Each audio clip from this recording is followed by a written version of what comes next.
ahí. Voy recordándole lo que se enseñó el viernes pasado. Seguimos profundizando en la noche previa a la crucifixión y muerte de Cristo con el tema siervos para su gloria. Yo creo que no hay nadie aquí que no desee ser un buen siervo para Dios. Todos los que estamos aquí deseamos ser un siervo que le agrade. A nadie de nosotros nos da igual la forma en que desempeñamos nuestra labor, siempre buscamos perfeccionarla. Vimos una de las facetas del amor de Dios, ya no dicho, se los dijo, pero esa faceta ahora ya no eran palabras únicamente, sino ahora era demostrativo, lavarle los pies a su grupo de discípulos, y no fue en una actitud de, bueno, como nadie de ustedes lo hace, nadie se mueve, pues no queda de otra que como siempre tengo que hacerlo yo, sino que antes de regresar al Padre, el Señor sabía que debía enseñarles con el ejemplo la humildad y el servicio entre ellos. Esto es muy importante, porque este ejemplo es entre ellos, no nada más para con Dios. Dice, entre ustedes tiene que ser así. Quien lo ha escuchado y lo pone por práctica es bendecido. El término para este tipo de siervos es doulos, que significa esclavo. Y no se trata del esclavo en el que todos pensamos inmediatamente. Si yo a usted le dijera, ¿qué piensa lo primero en esclavo? Pues pensaría en alguien abnegado, sin derechos, completamente maltratado. Por ejemplo, cuando José fue vendido a Egipto, él era un esclavo, como de estos que le estoy describiendo. Pero el doulos, el siervo doulos, no es así, sino es un siervo que permanece voluntariamente por amor, y esa es la diferencia. En el antiguo Israel, según la ley, se debía de dar libertad a los esclavos al 7º año. O sea, los esclavos, los siervos trabajaban 6 años y al 7º eran libres. ¿Sí? Eso dijo Dios, que tenían que dejar en libertad a los siervos. Pero había ocasiones en que el esclavo decidía no dejar a su amo, y él mismo pedirle a su amo que se quedaba dentro de su casa, aún no recibiera ningún pago. Cuando era esa la ocasión, esa persona, ese siervo, era marcado con una señal en su oreja, y que ahora lo iba a identificar ante el mundo como un siervo por amor, y quedaría para siempre a merced de su Señor. Entonces el acto de lavarle los pies, de lavar los pies solamente lo hacían los siervos, y el maestro se despojó de su manto, tomó los utensilios necesarios y realizó con sinceridad, como muestra de bienvenida a su reino. Ese acto que el Señor hace con los discípulos les estaba dando la bienvenida a su reino. Por eso es que a Pedro le dijo, es que si yo no te hago esto, no vas a poder tener parte conmigo. Era muy importante ese acto. Dijimos que servir es acción por amor, y solamente es para discípulos. Los que son simpatizantes, los que son congregantes, que de esos hay muchos, no entienden el servicio, van a menospreciar el servicio, van a despreciar el servicio, y por qué tanto, y por qué otra vez, y ya es mucho. Dice la palabra claramente que los siervos son pocos con respecto a los simpatizantes. Por eso la palabra dice, oren a Dios para que envíe siervos, obreros a su viña. Para servir nosotros tenemos que despojarnos de cosas que nos pueden estorbar a que lo estemos haciendo bien. No nada más es hacer por hacer, sino tienes que estar evaluando cómo estás sirviendo, y si hay algo que te está estorbando, tienes que dejarlo. Para servir hay que tomar lo necesario para hacerlo con la intención y la actitud correcta. El Señor dice que tomó la toalla y tomó la tinaja donde puso el agua. Nosotros tenemos que tomar pues la madurez, el amor, la comprensión, la fe para poder servir. Obligados, forzados o por costumbre, va a perder su valor total. El siervo para la gloria de Dios no va a condicionar nunca el desempeño de su labor por ninguna otra cosa, ni por berrinches, ni por exigencias, ni tampoco lo cambiará por nada, porque ninguna tarea le resultará humillante. Lavar los baños, por ejemplo, o tirar el bote con la basura, o tener que levantarse temprano para quizás repartir café con pan. No sé, ninguna actividad para el siervo va a ser humillante. Hay una barrera que a veces nos formamos nosotros, es el orgullo, que nos impide imitar el ejemplo del Señor Jesús. Y hay detalles, hermanos, que tenemos que dejar pasar por alto.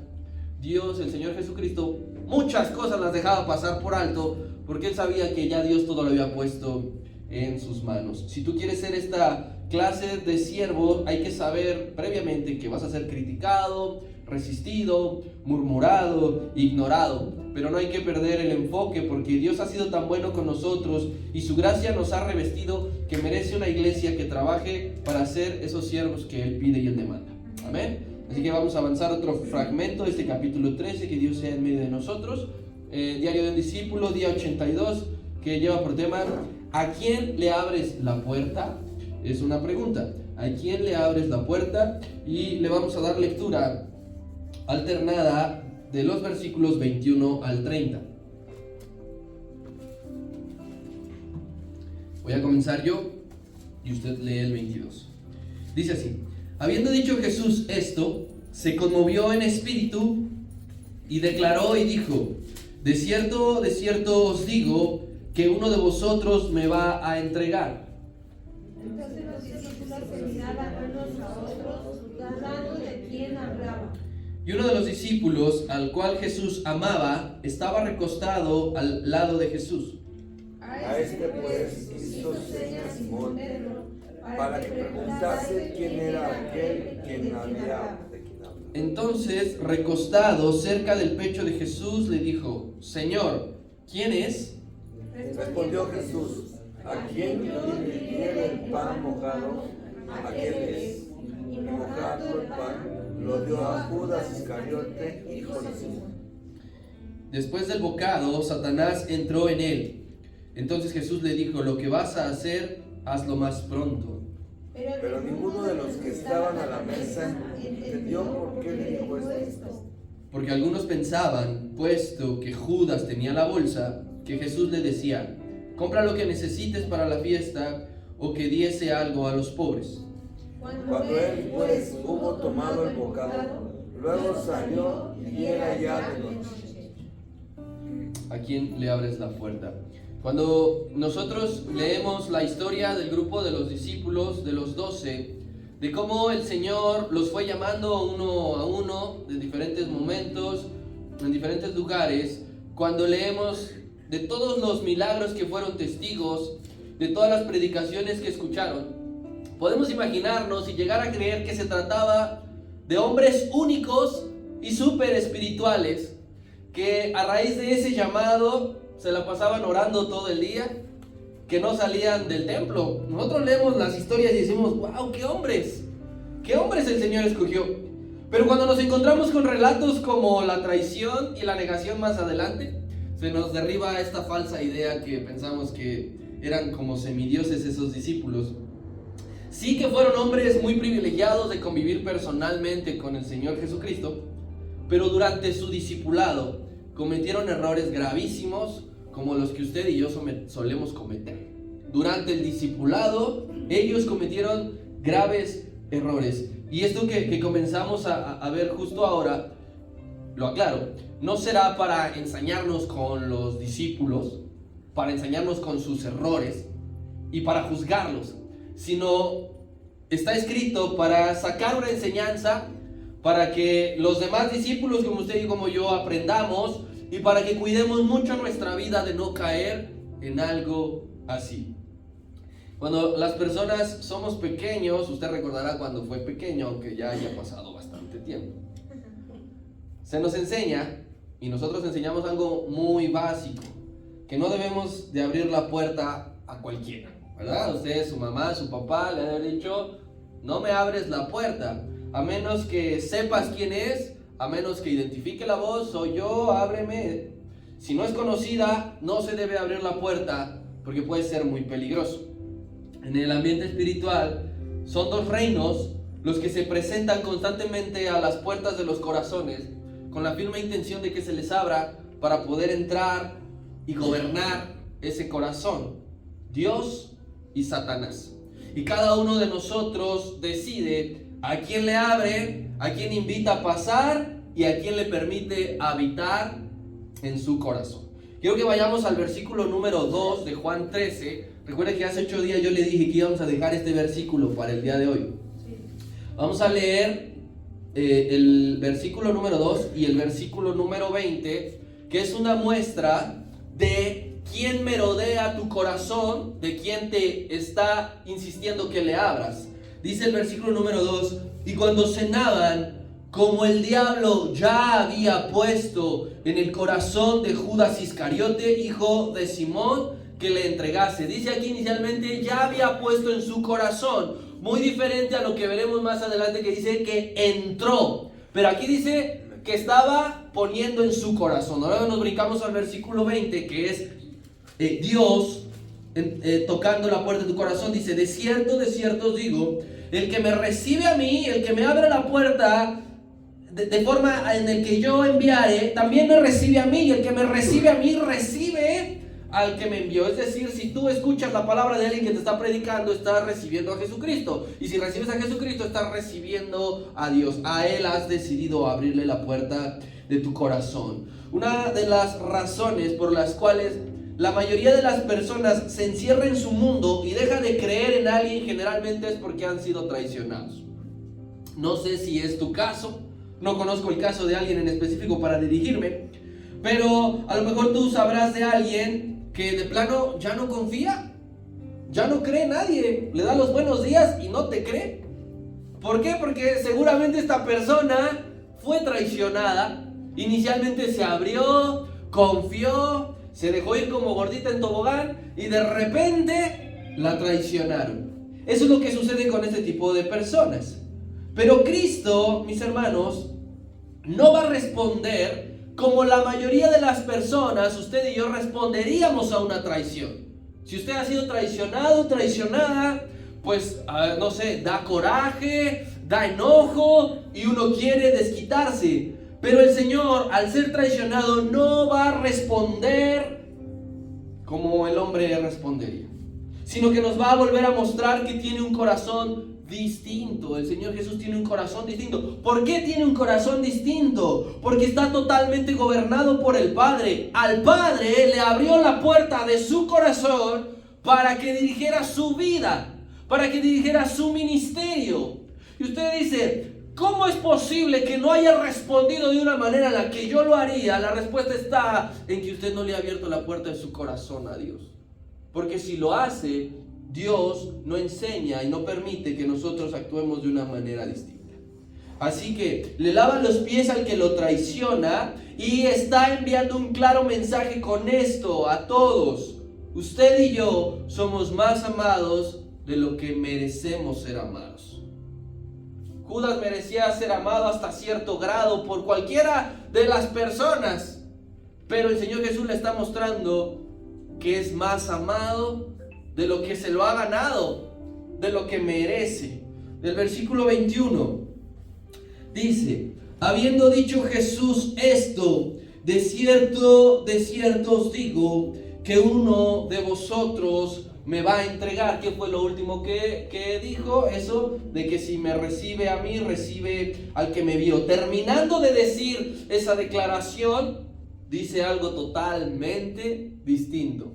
Uno de ustedes me va a entregar.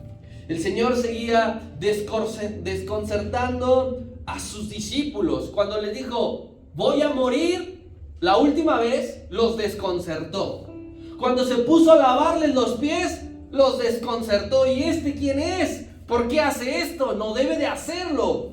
No es la persona, según ellos pensaban, indicado, correcta para poder hacerlo. Y ahora los vuelve a desconcertar diciéndole, uno de los que está aquí hoy sentado a la mesa me va a entregar.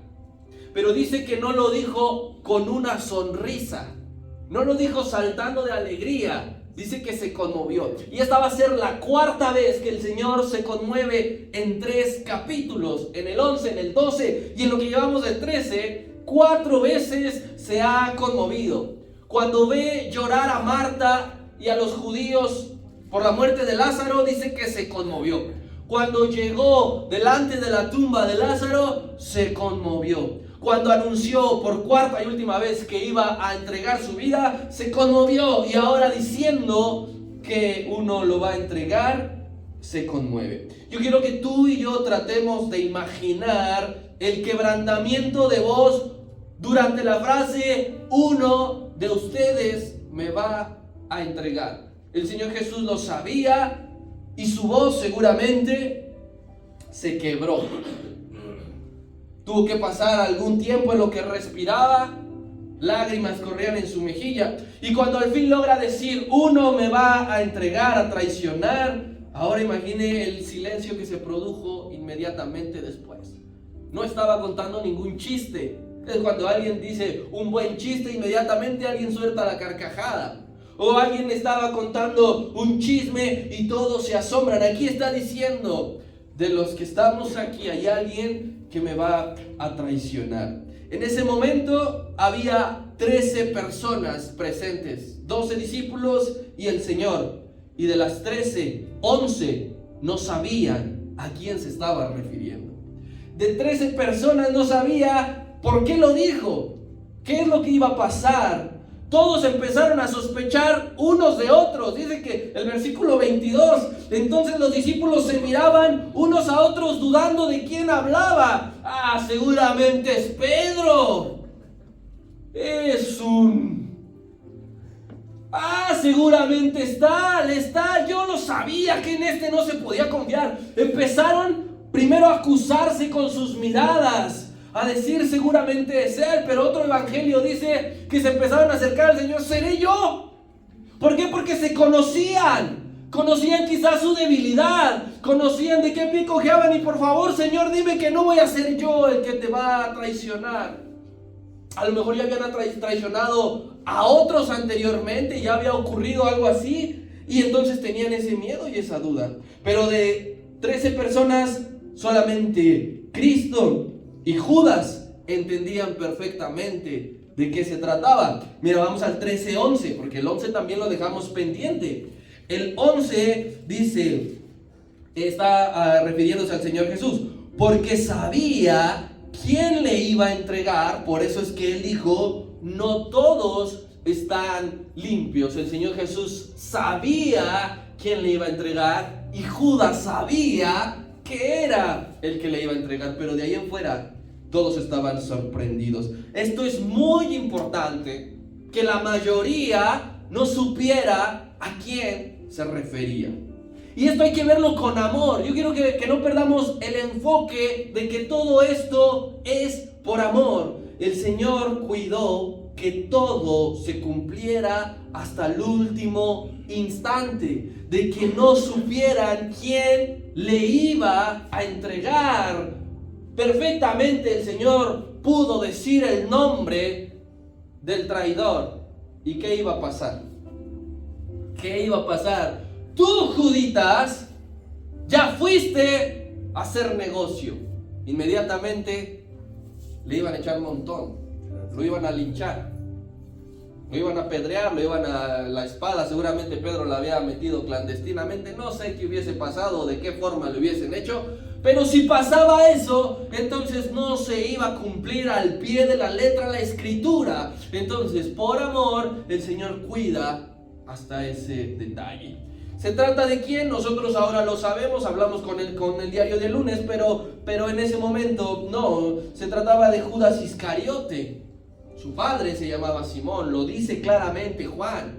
No hay espacio de duda.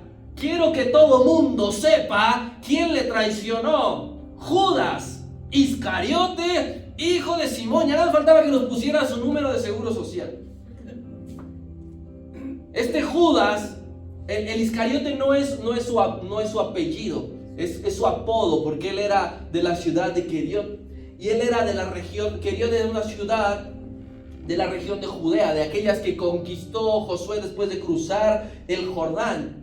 Muy seguramente muchos historiadores bíblicos coinciden en que Judas era el único discípulo que no era galileo, que pertenecía a la región de Judá. Recuerda que Galilea es la región del norte y Judá la región del sur, y la mayoría, por no decir todos los discípulos, eran galileos, pero este no, este era de Judá. O sea, querido hermano, que era del que menos se pudo pensar que le iba a traicionar, porque era su paisano del Señor. ¿Dónde nació el Señor? En Belén. ¿Dónde es Belén? A unos cuantos kilómetros de Jerusalén. Entonces ninguno empezó a dudar de Judas, porque dijeron, no, este es su compatriota, este es su vecino, este vivió y creció a lo mejor cerca de la misma región.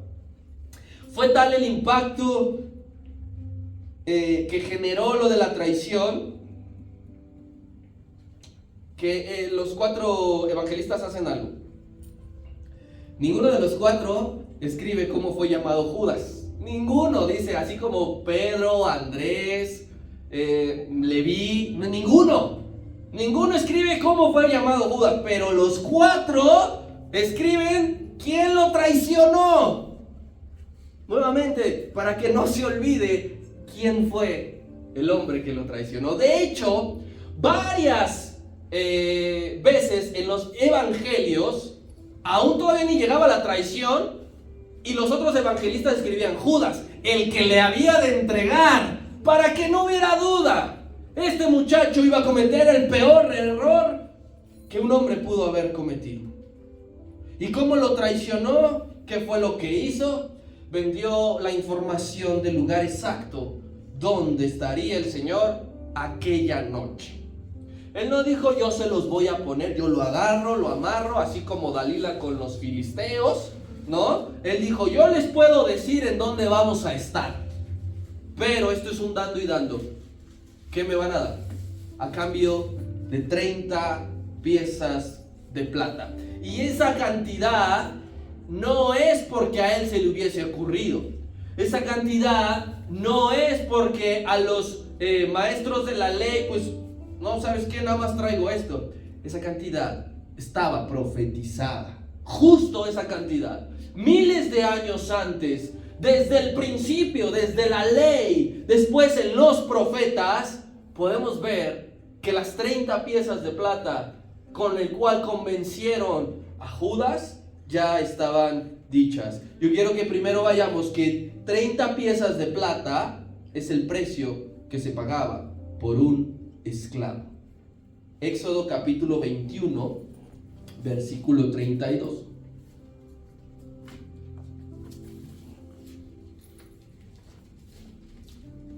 Dice: si el buey acornare a un siervo o a una sierva, o sea, si tu animal mataba a un esclavo, el dueño del animal, ¿cuánto tiene que pagarle?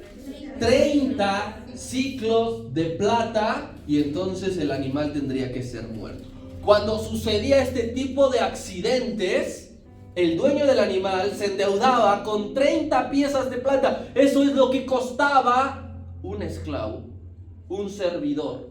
Eso es lo que para Judas valía el Señor. Lo de un esclavo, lo de un siervo.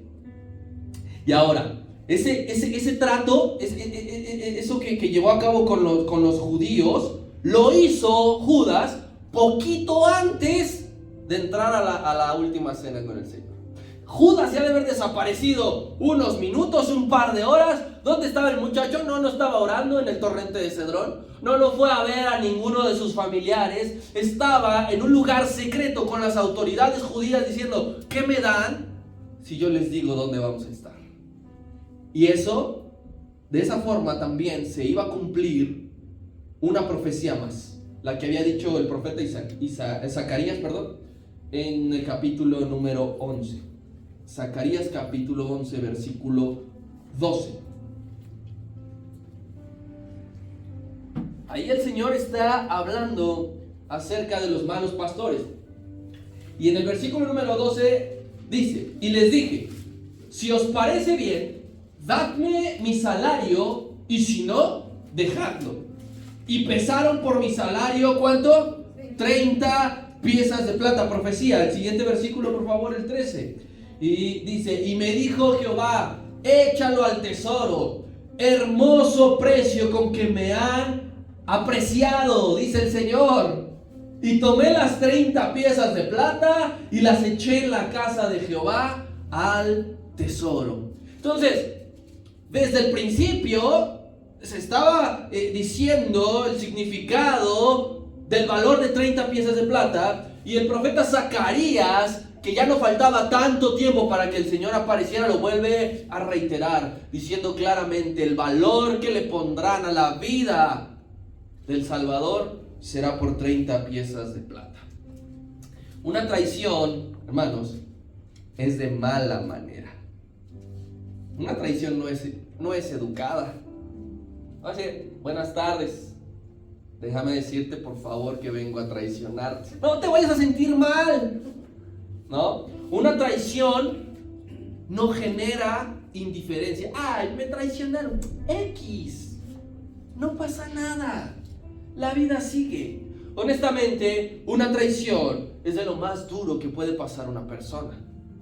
Será totalmente inesperado y será totalmente doloroso.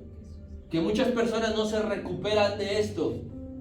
Terminan en los vicios, terminan suicidados, terminan completamente amargados. Pero esta traición de la que será objeto el Señor formaba parte del plan divino. Desde el principio, no sabemos cómo fue llamado Judas, reitero, pero desde el principio Judas fue invitado al grupo de los discípulos para que la escritura se cumpliese. No sé si el muchacho estaba trabajando como pescador, no sé si estaba robando porque le gustaba, no sé si estaba en su casa, no sé si estaba comiendo, pero el Señor Jesús dijo: Él lo voy a llamar porque Él va a ser el objeto de la traición. Y estas cosas a veces a nosotros nos quiebra un poco la cabeza, como cuando dice claramente que iba a usar a Nabucodonosor para someter y juzgar a su pueblo, como cuando dice que iba a ocupar a Ciro, mi siervo. ¿Cómo? Un rey pagano que tiene esclavizado a tu pueblo. Por la misma línea y con el mismo sentido está llamando a un hombre que el Señor Jesús sabía que 3 años después le iba a traicionar. Aquí se está completando este momento para que no dudemos nunca que no hay una sola profecía que no se ha cumplido y que no se vaya a cumplir. Por más dura que sea, por más difícil que sea, nosotros quisiéramos: no, Señor, que no haya guerra, que no haya guerras entre los países, que haya libre comercio, que haya tratados, pero debe de haber guerras, dice la palabra. Quisiéramos que no hubiese pestes, enfermedades, que la gente no muriera a causa de sismos, de terremotos, destrucción, pero hay profecías que aunque no entendamos, se van a cumplir. Pero una cosa es eso, que Judas y que una persona iba a ser destinada para traicionar al Señor. Pero aquí viene la segunda cosa. Judas fue totalmente responsable de lo que hizo. Él fue totalmente responsable de traicionar al Señor. Y es aquí donde entra la soberanía de Dios, sí, pero la responsabilidad del hombre, de cada uno de nosotros. Judas actuó de voluntad propia, mis hermanos. Él a nadie le obligó a Judas de actuar así. Él no tenía un convenio y un trato con el Señor bajita al agua. Y acuérdate que ya falta poquito para que me traiciones. Ve viendo lo del trato. Judas actuó voluntariamente. Así que aquí usted y yo tenemos que recordar algo y sacar la enseñanza. La justificación de culpar al diablo por mis errores y mis pecados no es aceptada por Dios. Yo no puedo culpar al diablo de los deslices que tengo en mi vida. Eso fue lo que intentó hacer Adán. La mujer que tú me diste, ella me dio a probar el fruto. Y con la mujer lo mismo. La serpiente me dijo que no pasaba absolutamente nada. Voy por partes. Tú vas a trabajar con el sudor de tu frente. Tú vas a dar a luz con dolor. Y tú te vas a arrastrar y a comer polvo. Porque aquí no se justifica a nadie. Usted no puede decir: yo dije esta mentira por culpa del diablo. Dios no se lo va a aceptar. Usted es totalmente responsable si de sus labios sale una mentira. Si de su corazón hay un impulso de hacer algo. volvemos al tema inicial. ¿A quién le está abriendo su corazón para poder hacer y decir lo que está haciendo y diciendo? Así que saquemos, porque hay muchas corrientes, hay muchas sectas que le echan la culpa de todo al diablo, que todo lo satanizan, cuando usted y yo seremos responsables de todo lo que hagamos. Entonces aquí podría decir, pero aquí claramente se identifica que el diablo, Satanás, tuvo una injerencia directa. Sí, ¿cuál es el papel del enemigo? Es muy simple, mis hermanos. Satanás está aquí para tentarte. Esa es su labor. Eso es su intención, tentarte, merodearte. ¿Con qué? ¿Con cualquier cosa? No, con lo que te gusta. Él sabe lo que te gusta. Lo has dicho, lo has repetido, se lo has dicho a la persona equivocada y él estaba allí. En algún momento veremos cómo el Señor dijo: ya no puedo yo darles más información porque aquí está el diablo. Entonces usted y yo abrimos la boca con muy poco conocimiento, con muy poca sabiduría, y ese infeliz está escuchando.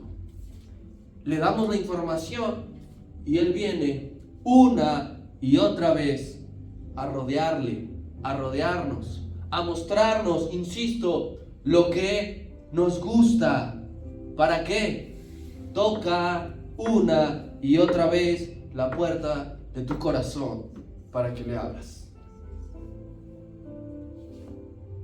Y cuando le has abierto, él entra y entonces sí se produce el desastre que normalmente ocurre previo a que se cometa el pecado. Antes, cuando el pecado no inicia cuando has hecho la cuestión, sino cuando le has abierto la puerta de tu corazón. Allí, prepárate para que rompa, deshaga, tire, lastime, hiera, divida, enoje, moleste y todas las cosas que seguramente usted y yo hemos pasado alguna vez en la vida. Y fue por esto. Versículo 27. Dice: después del bocado, Satanás ahora sí entró en él. Y Jesús le dijo: amigo, lo que vas a hacer, hazlo pronto. Versículo número 2 decía que había una idea allí. Y en el versículo número 27 dice: este abrió la puerta y Satanás entró en su corazón. Hubo un proceso de endurecimiento. El corazón se endurece no de una noche al día. No se produce al día siguiente. Hay un proceso de endurecer el corazón donde el diablo está toque y toque. Así que Satanás estuvo trabajando por 3 años el corazón de Judas. ¿Con qué? Con dinero. 3 años merodeando su vida, mostrándole. ¿Recuerda cómo le dijo el Señor? Mira la riqueza, toda esta gloria te daré si postrado me adorares. Él tiene las riquezas de este mundo, porque Él es el príncipe de este mundo por ahora. Y fue con una persona que diciendo: a este le gusta el dinero, a este le gusta obtener cosas rápido, fácil, sin trabajo, sin esfuerzo, sin oración, sin sacrificio. Judas era el responsable asignado por Cristo de la bolsa, lo dice Juan claramente. Y aquí es cuando tenemos que ir uniendo todas las piezas. El Señor llama a un hombre, el Señor lo asigna como tesorero. ¿Cómo es posible eso si había un discípulo especialista en tesorería y a él no le dieron la bolsa? ¿Dónde? ¿Cómo fue llamado Mateo? Estaba sentado en el banco de los tribunos. Era contador él. Y Dios, no, tú no. Dásela a él. ¿Por qué? Porque el Señor tenía que ir entrelazando a aquel que le había de entregar, a aquel que le gustaba el dinero. Quizá Mateo era una persona honrada, no le iba a servir al Señor. Pero Judas no. Decía, yo que pues ni estudié. Judas sustrajo varias veces de la bolsa. Muchas ocasiones ha de haber robado, agarrado para sí, ido juntando allí debajo de su guarache. Judas se enojó cuando derramaron el perfume. ¿Cómo hicieron este desperdicio? 300 denarios. Lo hubiésemos vendido y la mitad para los pobres y la mitad para mí. Así que el diablo sabía que le gustaba a Judas. Y entonces le llegaron al precio. El mundo dice, todo mundo tiene su precio. A Judas le llegaron al precio porque todo el tiempo estaba viendo el dinero. Estaba haciendo cuentas. Estaba pensando que estaban distraídos, que nadie le debía. Lo veía. El enemigo le ofertó algo de lo que Judas no quiso decir no. Judas no quiso decir no. ¿Pudo decir que no? Sí, pudo decir que no, pero no quiso decir que no. En la misma disyuntiva usted y yo estamos. Podemos decir no, pero decimos sí. Podemos no hacer tal cosa, pero decimos sí. ¿Por qué? Porque el diablo oferta lo que nos gusta. Así que, ¿qué es lo que hace Judas? Se entrega al poder del maligno para que el maligno hiciera de él lo que quisiera. Aquí está mi vida. Habremos escuchado tantas veces decir, no, yo por aquello soy capaz de venderle mi alma. Ya te escuchó. Al ratito te lo presenta y tu alma verdaderamente se la has vendido, se la has cedido, se la has dado, y entonces sucede algo de lo que después te vas a arrepentir. Aquí en este evangelio, me parece que no viene, pero después se va y se mata. Se asesina. ¿Por qué? Porque el diablo ya había hecho lo que ocupaba de él. Esa es la diferencia entre Dios y Satanás, porque Satanás le dejas de servir y te desecha. Y el Señor siempre con su amor buscará que estés pegado con él. Judas era un discípulo inteligente, de verdad que sí. Al inicio creyó, cuando ya todo el grupo estaba conformado y veía las señales, Judas creyó que Jesús desplazaría a los romanos y sería rey.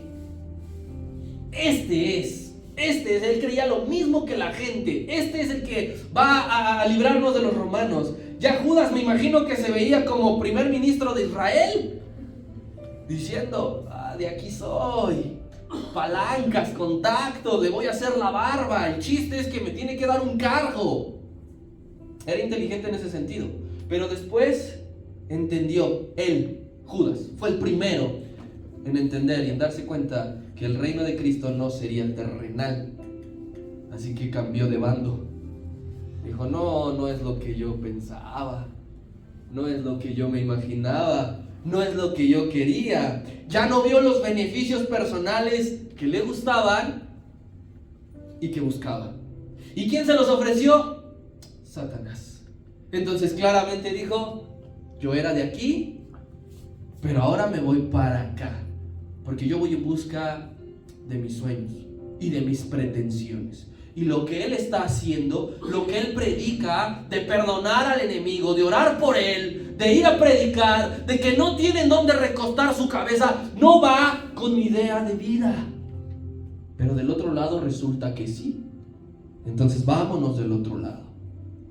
Esto es difícil de asimilar, porque Judas estaba allí sentado escuchando cuando el Señor dijo la parábola del mayordomo: ninguno puede servir a Dios y a las riquezas como un hombre. Entonces dijo: de acuerdo, maestro, pero me voy con las riquezas. Los demás dijeron: de acuerdo, me voy con Dios. Y él dijo: me voy con las riquezas. No se puede servir a ambos, pero yo me voy del lado del dinero, del lado de disfrutar justo ahora. Vida solamente hay una y hay que vivirla, hay que aprovecharla. ¿Y qué sucedió todo ese tiempo? 3 años. Él iba orando, él predicaba, él acompañaba en las campañas de ir a los diferentes pueblos, a las diferentes ciudades, impuso las manos sobre los enfermos, tenía resultado. Ocultó muy bien las intenciones, a tal grado que durante 3 años nadie sospechó de él. Fíjese la maldad en su corazón. Ocultó 3 años sus pretensiones y nadie se imaginaba. Nadie por algún momento le dijo: oye, Judas, me he dado cuenta que nos has estado robando. No vamos a ocasionar problemas. ¿Qué te parece si dejas de hacerlo? Nadie sospechaba. Nadie veía nada. Porque Judas resultó ser un gran actor. Y un casi perfecto hipócrita. Casi le sale bien. Casi por completo. Pero no le alcanzó para engañar al Rey de Reyes. Su perfecta hipocresía se quedó a 99.9%, porque hubo alguien a quien jamás engañó. Esto para nosotros, hermanos, es un baño de realidad. Quiero decirle, somos más pecadores de lo que decimos y pensamos ser. Usted y yo somos más pecadores de lo que pensamos. Judas pensaba: no está tan mal, el dinero sobra, nadie se ha dado cuenta, tan mal no debo de ser, hay otros peores. Pero lo que yo hago comparado con lo que hace tal, pues es así. Usted y yo somos en realidad más pecadores de lo que a veces nosotros, porque nos amamos tanto, queremos bajarnos nuestro nivel de pecaminosidad. Lo mismo que hacía Judas. Hermanos, es imposible que Satanás no venga a la puerta de tu corazón. Imposible. Tú no te puedes parar todos los días a las 3 de la mañana a decir: y que Satanás no venga nunca a mi vida. Yo quiero morir en paz. Yo quiero estar tranquilo y no tener nunca ninguna dificultad. Tú no puedes orar por eso. Tú no puedes pedir eso.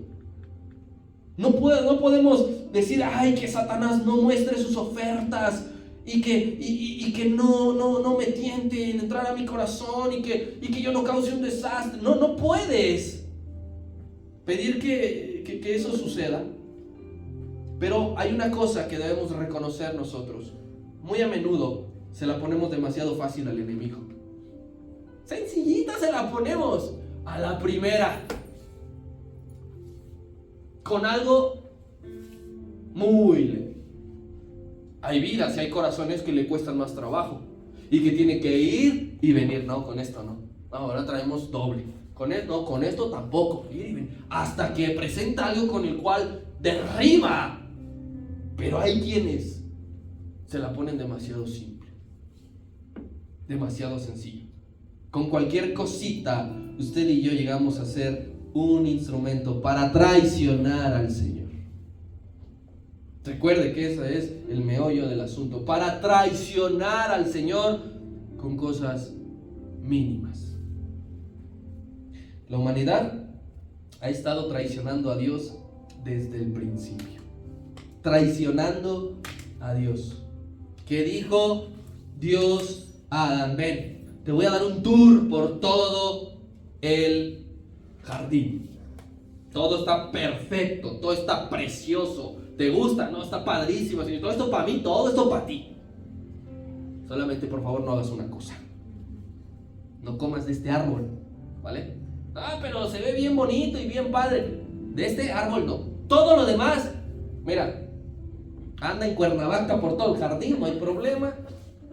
Come de aquí, come de allá, métete al río, haz lo que quieras, solamente de este no. Una indicación de negación tuvo y traicionó. La única indicación. Ahora imagínate si le daba 3 o 4 o 5. La humanidad ha traicionado al Señor, a Dios desde el principio. Y usted podrá decir, pero yo no tengo 30 monedas de plata. No tengo, yo no hago tratos con nadie para poder vender al Señor. No, eso es lo más triste. Porque siempre traicionamos al Señor por menos. Por menos. ¿Cómo que por menos? Ahí te va. Traicionamos al Señor por sentir ese placer carnal momentáneo cuando ves contenido inapropiado en tu celular o en la televisión. No te dan 30 monedas de plata, pero lo traicionas por 5 minutos. No te dan 30 monedas de plata, pero lo traicionas por andar con aquel chico o aquel chica que sabes que no honra en su corazón a Dios. Pero por andar, por disfrutar, por pasear, no recibes 30 monedas de plata, pero sí te vas haciendo de cosas cada vez más en tu casa por ir tomando unos cuantos pesos que no son tuyos y que no te corresponden y que tenías que entregárselos a alguien más. No traicionas al Señor por 30 monedas de plata, pero sí lo traicionas por fumarte ese cigarro y por tomarte esa cerveza y así ser popular entre un grupo de jóvenes que no le temen al Señor. ¿Te fijas cómo tú y yo, por mucho menos de 30 piezas de plata, hacemos lo mismo que Judas hizo? Podemos decir, no, ese Judas nomás yo lo hubiese tenido enfrente. ¿Cómo se te ocurre traicionar a mi Señor? ¿Qué te pasa? Eso no se hace. Y Él nos podría decir, tú lo traicionas por la mentira que acabas de decir. Por esas cosas menores traicionamos los principios del reino que tú y yo escuchamos constantemente, que tú y yo decimos amar y que tú y yo queremos obedecer, pero lo traicionamos. Cuando Satanás entra a una vida, él lo que hará será sembrar el valor que naturalmente no tienes para cometer ese pecado. Cuando todavía no entra, nada más te está merodeando. ¿Ya viste? ¿Ya oliste? ¿Ya probaste? Solamente te está merodeando. No tienes el valor de hacerlo. Es cuando Él ha entrado que siembra ese valor y entonces acto consumado. Comió el bocado y dice, en ese preciso instante Satanás entró en él.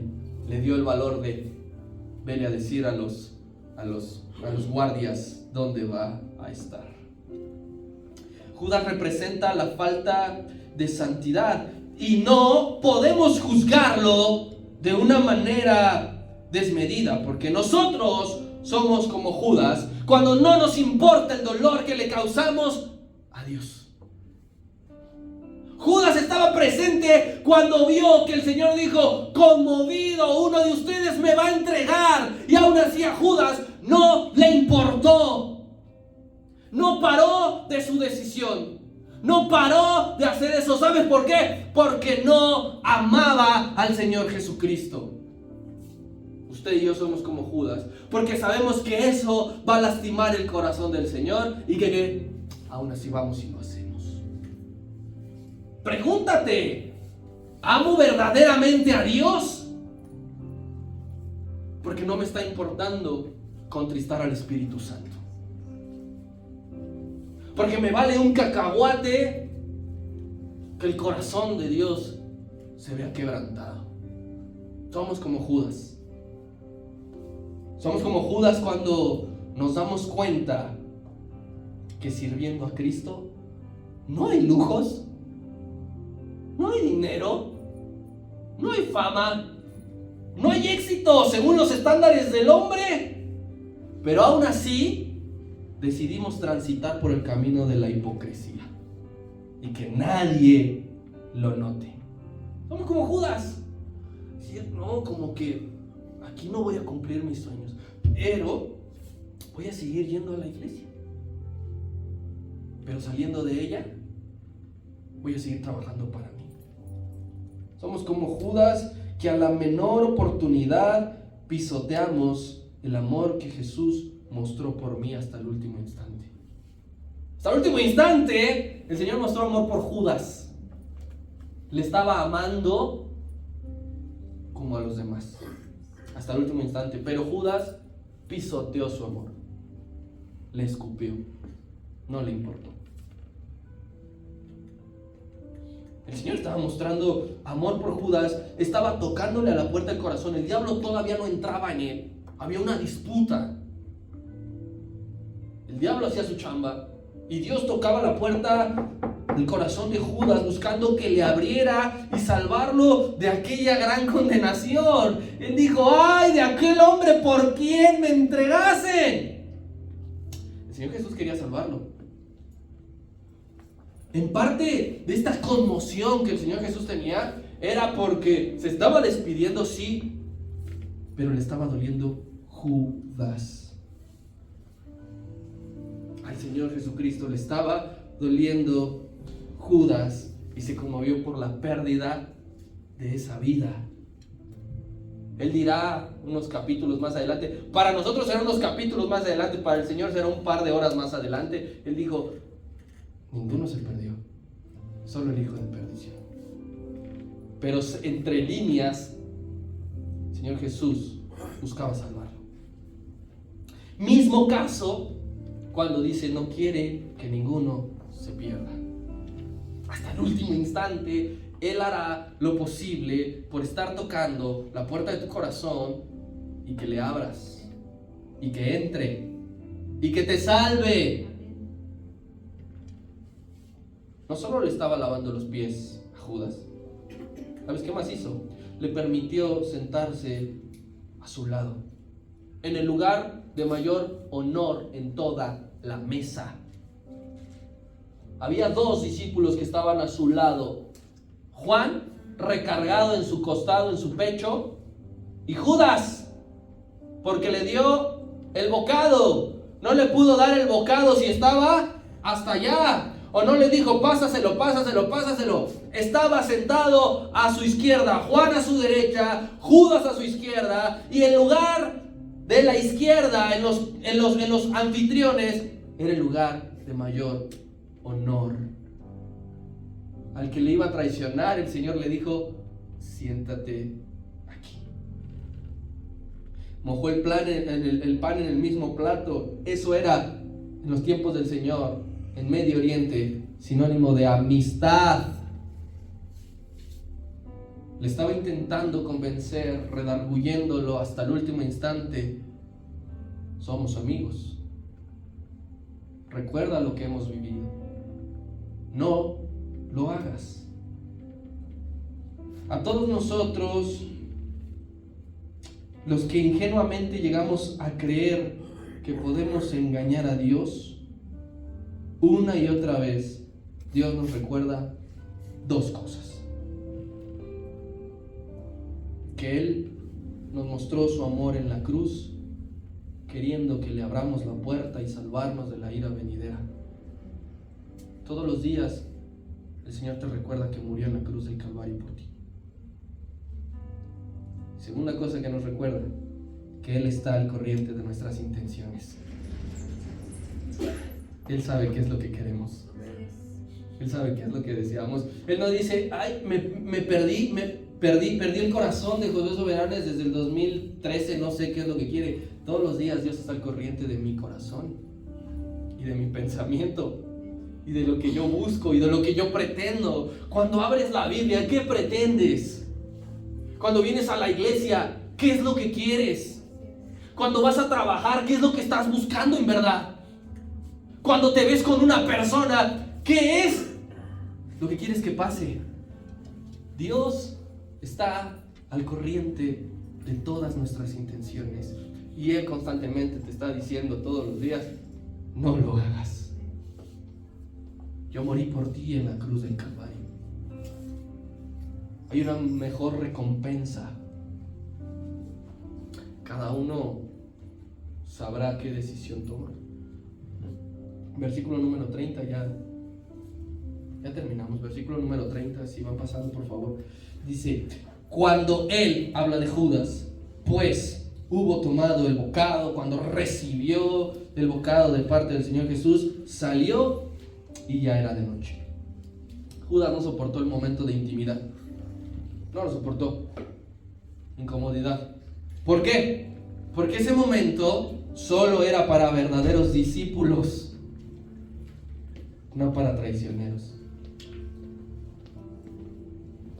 Solamente los discípulos, mis hermanos, están cercanos y soportan las crisis. Los discípulos soportan los momentos de conmoción, como Juan, que estaba recostado en el regazo del Señor al escuchar que sería traicionado. Inmediatamente el Señor Jesús dijo que iba a ser traicionado. Juan no soportó la idea de que alguien iba a hacer eso, y en señal de cercanía y de amor se tumbó a un costado del maestro. Judas, el que no era discípulo y no pertenecía, salió huyendo. Y sucede una cosa, mis hermanos, la misma gloria que estaba aquella noche y que está hoy aquí, la gloria de Dios demanda. No hay comunión de la luz con las tinieblas, no lo hay.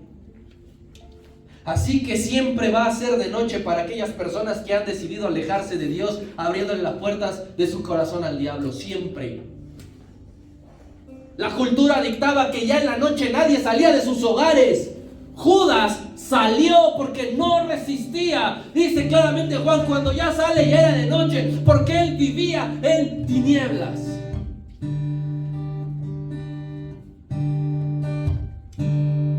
Si tú en tu casa puedes escudriñar esta misma parte, pero en el Evangelio de Lucas, podrás encontrarte con una frase que a nosotros nos debe de impactar y hacernos reflexionar. Dice claramente que Judas se comprometió con las autoridades. Yo lo hago. Yo se los entrego. Pregunta: ¿con quién tienes comprometida tu vida? ¿Con el diablo o con Dios? No hay una tercera opción. La deslealtad, la traición genera un dolor profundo, y Cristo Jesús aceptó pasar por eso por ti, por mí. Aceptó ser traicionado para que nosotros tengamos vida. Si la traición, mis hermanos, piensen esto, si la traición se infiltró en el grupo de discípulos, no es descabellado que la traición suceda dentro de la iglesia. No es descabellado que suceda dentro de tu familia. No es descabellado que suceda con tus amigos o con tu trabajo. Pero lo que tú y yo debemos de hacer es rogarle a Dios y cuidarnos de que nosotros no seamos el instrumento que el diablo ocupe para traicionar. Tú y yo siempre tenemos que estar en guardia, y que el dueño de nuestro corazón